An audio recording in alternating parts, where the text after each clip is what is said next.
Sungai Rajang menjanjikan pemandangan yang luar biasa di wilayah tengah negeri Sarawak.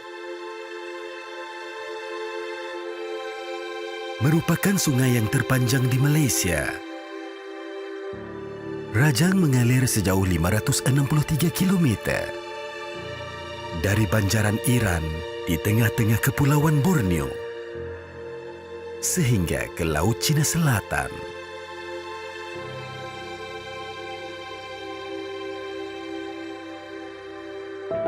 Kaya dengan ekosistem, Sungai Rajang bersaing dengan arus pemodenan untuk kekal signifikan dan terus relevan menungkah pembangunan setempat.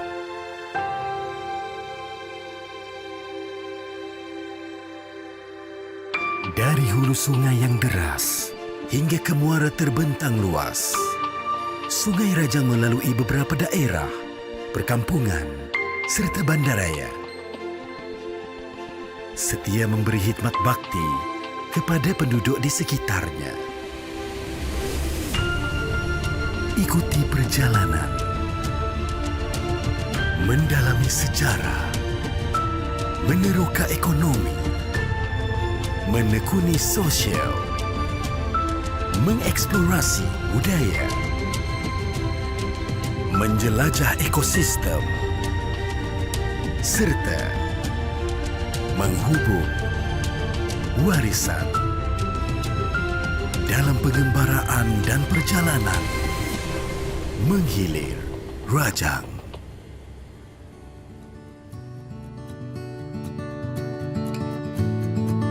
Dalam episod Menghilir Rajang yang lalu, kita telah menyelami pahit manis Kelab Gudi Sarike ke Gusau. Walaupun bersaing hebat dengan arus kemodenan, permainan gudi di Sarike ini memiliki peminatnya yang tersendiri. Antara yang masih meminati permainan ini adalah Raji'i bin Narawi.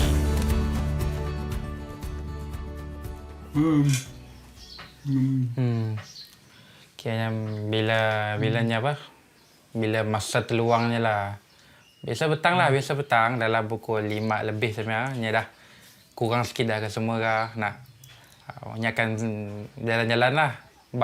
Biasa nak buah. Bak cucuknya lah, bak cucuk.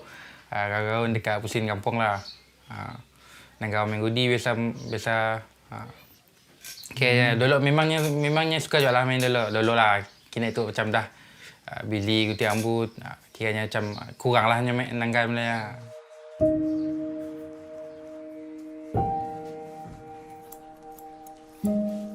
Bilanya pertama kali mula gunting rambut pada usia belasan tahun.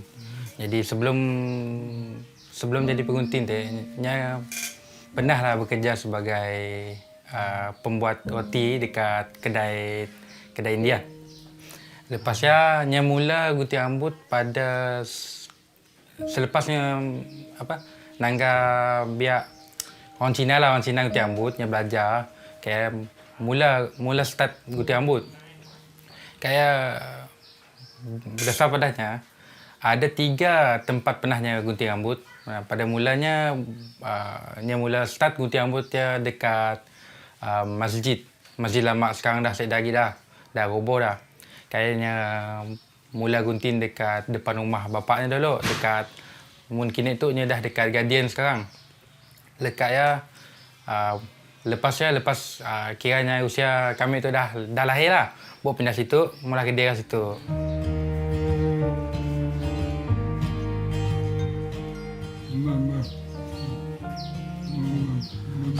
Tawarannya ada pola, samanya based on customer. Kiranya mun customer mau buang janggut ataupun misai, jadi dia akan potong. Tapi bila si dipadah, dia akan potong. Jadi nya kan macam biasa, bila orang datang, orang duduk, nya akan gunting. Biasa orang temu lah, orang lama temu. Tuk kawan lama aku tu, jawapannya. Itu kawan lama aku. Kira nya lah gunting rambut aku biasa. Biasa jawapan orang macam ni lah bila tanya.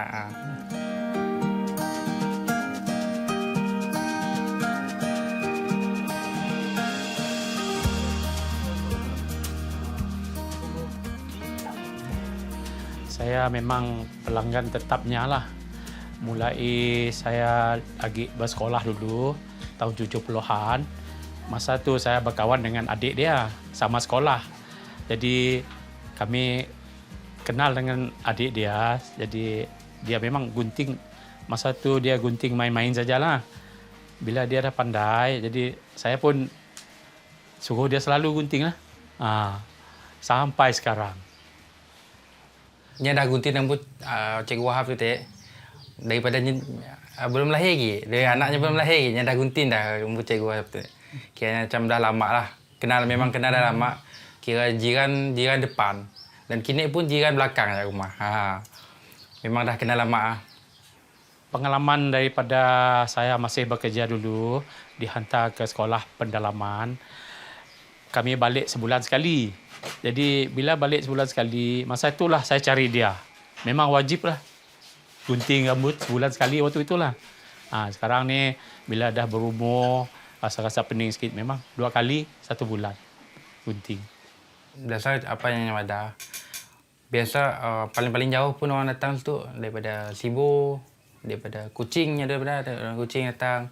Sebab dulu bininya, mak kami, kira macam nelayan lah, yang suka nelayan. Jadi kawan daripada Dagu semua, selalu apa. Dengan gunting rambut tu, biar orang Dagu datang situ. Harganya, bermula daripada harganya pada firstnya buka kedai dulu, harganya RM2. Untuk dewasa RM2, untuk kanak-kanak RM1. Lepas ni naik balik harga. Orang dewasa RM3. Jadi kanak-kanak RM2 dan bayi RM1. Bayi RM1 dulu. Sekaya masuk situ masih stay, masanya dah pindah dekat kedai tu. Masih harga RM3 untuk dewasa. Sekaya RM2 stay. Harga tetap stay, tapi lepasnya dalam 2-3 tahun tu baru angkat harga. Untuk dewasa RM4, kanak-kanak RM3.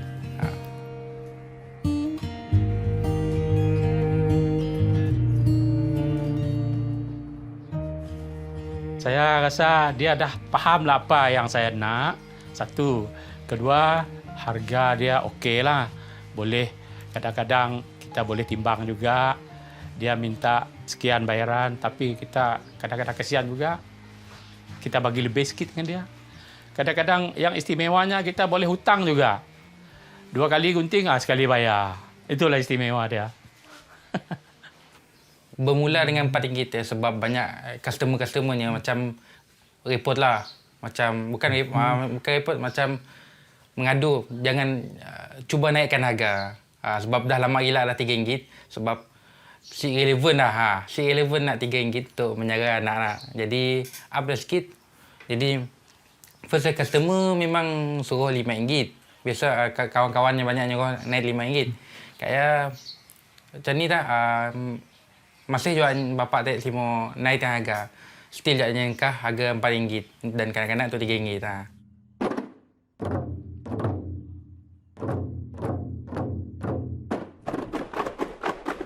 Selain permainan gudi, kesenian dan kebudayaan di Sarike masih lagi bertahan dengan kewujudan kumpulan hadrah jiran muda KRT Kampung Baru Sarike.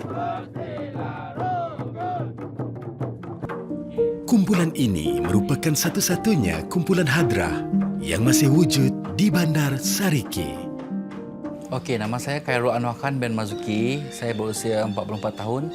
Saya merupakan ketua kumpulan untuk hadrah jiran muda KRT Kampung Baru Sarike. Pada mulanya saya merupakan ahli peserta jugalah, yang di mana ketuanya adalah bapa saya sendiri. So ia diturunkan daripada bapa saya kepada saya lah.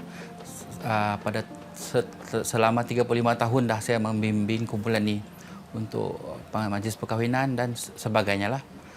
Kami telah berkecimpung dalam semenjak tahun 1995 sehingga sekarang masih aktif lah.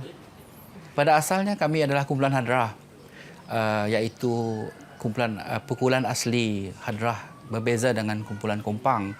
Setelah peredaran masa, kami telah memasukkan elemen kompang di dalam rentak kami lah untuk mengikut peredaran masa lah.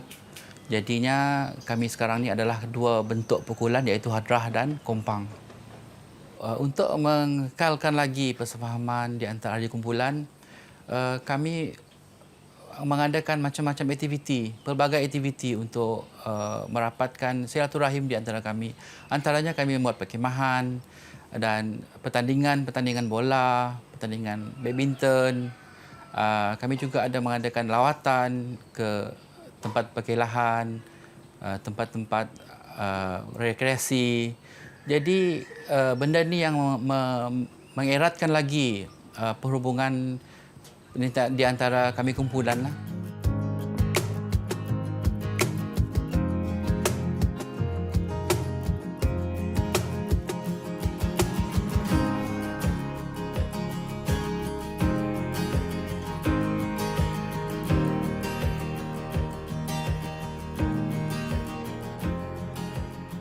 Zaman kita beredar.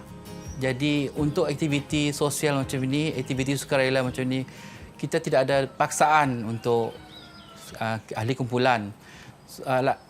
Kami adakan latihan seperti persaudaraan lah, tidak ada paksaan macam kita mengadakan secara keseronokan. Kita suntikkan elemen-elemen keseronokan di dalam teknik pelajaran. Tidak ada paksaan-paksaan macam mengajar secara kasar ataupun melukakan hati. Kita lebih kepada keseronokan, hiburan. Di samping kita belajar, kita adakan aktiviti yang lebih menarik minat mereka lah sehingga sekarang. Nama kami Muhammad Farid Azizi, berumur 22 tahun. Kami start belajar main hadrah tu dari darjah 3 and mulai aktif dalam kumpulan hadrah Jiran Muda dari Form 1. And lebih kurang 10 tahun kami belajar main hadrah. And kami di bawah bimbingan Cik Khairul Anwar, itu selaku ketua kumpulan hadrah Jiran Muda.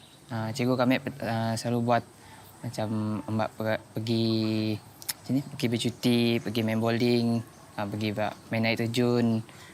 So, ya mula kami orang lebih akrab lah untuk kumpulan tu. And then selalu jual lah kami orang pergi ke Sibu, ada juga ke Kuching untuk join orang hadrah. Semasa kita pergi tu kita menaiki bot, menyelusuri Sungai Rajang sampai ke kampungan. Jadi kampung tu pun naik jeti pula, membawa kompang, bawa pakaiannya, membawa kostumnya pergi ke kampung penasuk tu. Dan paling best sekali kita menyambut pengantin, kita di jalan raya kan, kita pergi ke dewan, tapi di sana di kampung di atas titi tu yang titi kayu tu, sepanjang itulah kita macam satu pengalaman yang barulah, lebih menyeronokkan lah di kampung-kampung, dan dia orang pun macam seronok melihat gelagat kita lah.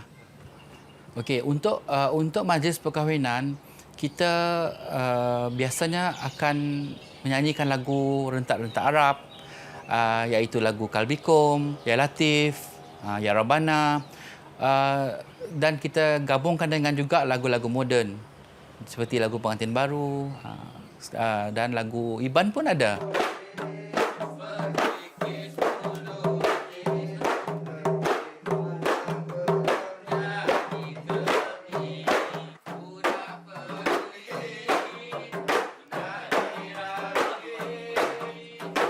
Biasanya yang asas tu kita buat lagu berentak Arab, berirama Arab lah, yang memuji kebesaran bulan, dan berzikir, ada juga selawat Rabbuna dan sebagainya lah.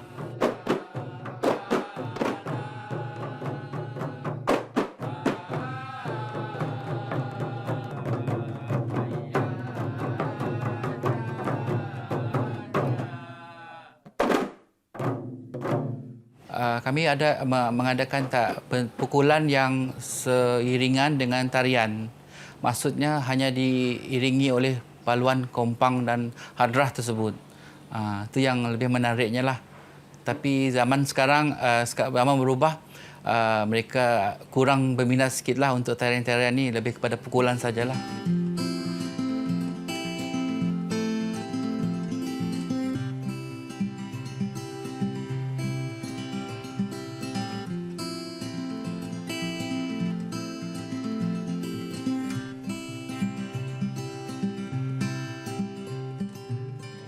untuk pakaian dia orang, kebanyakannya kami ikut tradisi lah, tradisional lah, iaitu bersampin, tanjak, berbengkong, berselempang yang kita createkan sendirilah, kita cipta sendirilah mengikut keadaan semasa lah. Sepertinya pakaian Melayu dengan sampinnya, tapi sampin kami dimodernkan dengan corak-corak lipatan yang lebih moden lah. Contohnya ikatan sampin yang lebih menarik dan hiasan-hiasan tambahan seperti corak-corak yang kita buat daripada labuci dan kerongsang tambahan untuk menarik lagi lah. Sebenarnya inspirasi ni kita dapat dari media sosial, dari fashion yang terkini lah. Kita ikut macam kita tengok YouTube, kita tengok majalah-majalah yang menarik. So kita cedok sikit dia punya fashion agar kita tidak ketinggalan zaman. Okay.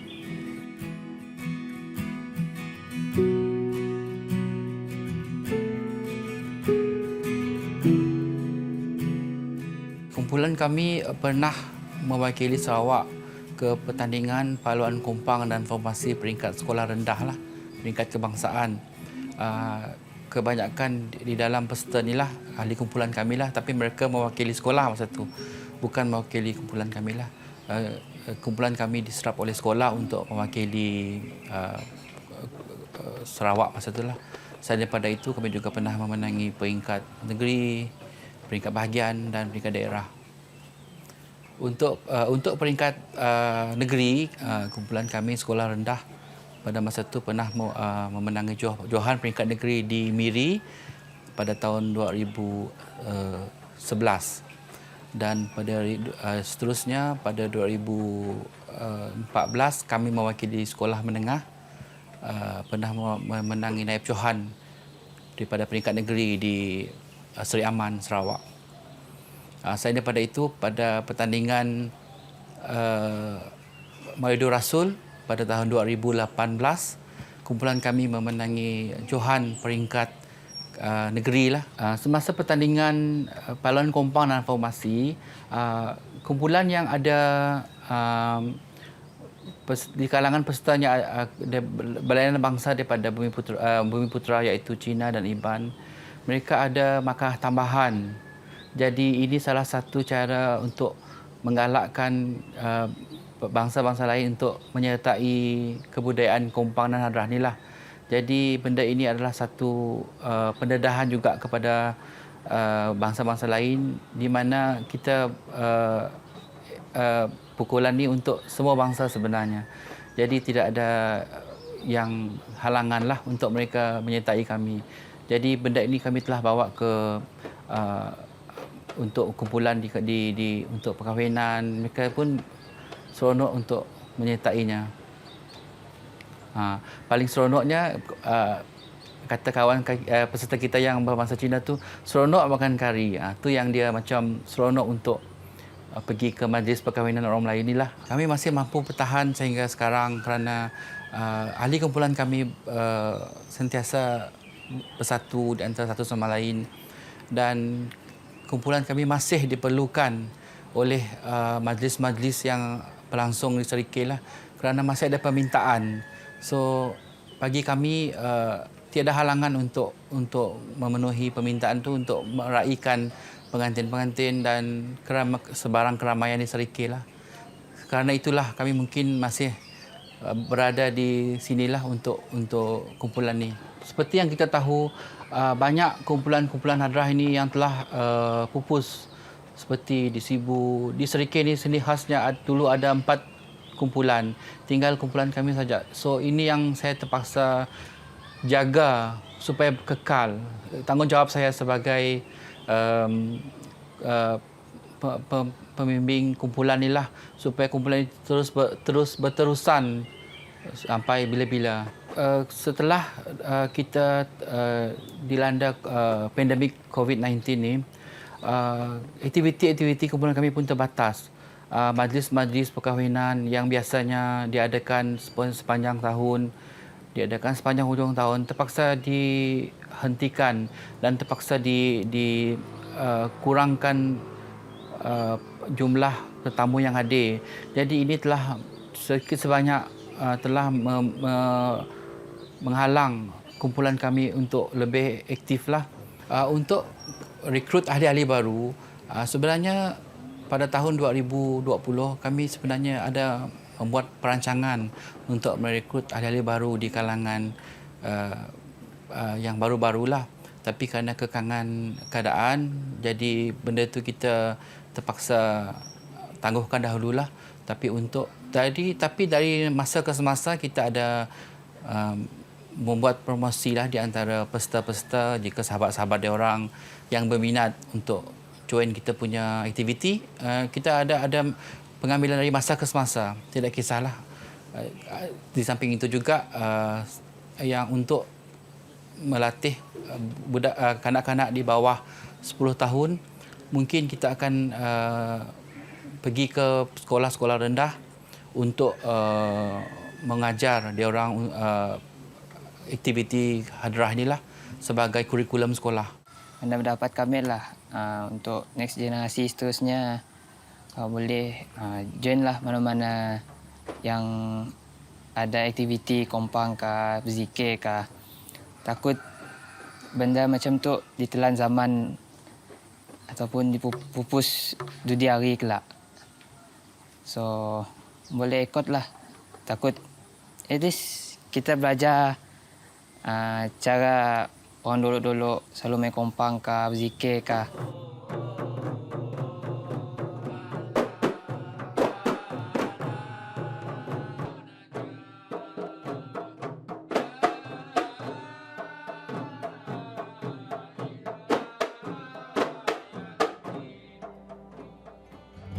Harapan saya untuk kumpulan ini dan kebudayaan hadrah khasnya supaya kumpulan ini lebih kuat lagi dan akan berterusan sehingga sampai bila-bila. Ini kerana kebudayaan ini kita perlu jaga dengan lebih baik supaya berkekalanlah. Kesenian dan kebudayaan merupakan tunjang utama di dalam pembentukan jati diri individu. Usaha yang dilakukan oleh kumpulan hadrah Jiran Muda KRT Kampung Baru Sarike ini harus dipuji dan didukung agar kesenian hadrah atau kompang ini tidak hilang di telan zaman dan mampu menjadi tatapan generasi masa hadapan.